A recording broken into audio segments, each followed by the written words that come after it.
అమ్మా సోరకాయ పచ్చడి చెయ్యవా? ఓకే.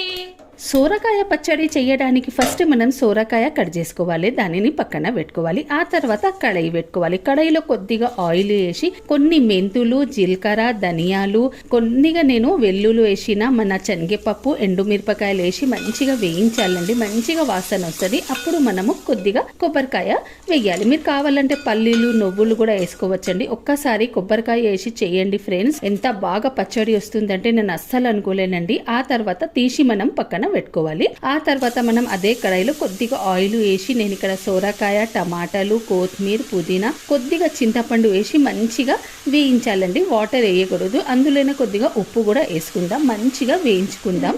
చల్లగైన తర్వాత మనము పక్కన పెట్టుకుందాం. చల్లగైనాక గ్రైండర్ జార్లో మనం ఫస్ట్ వేయించిన మసాలాలు, మన జీలకర్ర, అవి ఎండుమిరపకాయలు ఉన్నాయండి, ఫస్ట్ అది గ్రైండ్ చేసుకోవాలి. ఆ తర్వాత మన సోరకాయ కూడా గ్రైండ్ చేసి పక్కన పెట్టుకోవాలి. ఇప్పుడు తాలింపు కోసం మనం కొద్దిగా ఆయిల్ వేసుకుందామండి. జీలకర్ర, మన ఆవాలు అండ్ వెల్లుల్లి వేసి మంచిగా తాలింపు వేయాలండి. ఎంత టేస్టీ మన సోరకాయ పచ్చడి రెడీ. Okay, bye bye.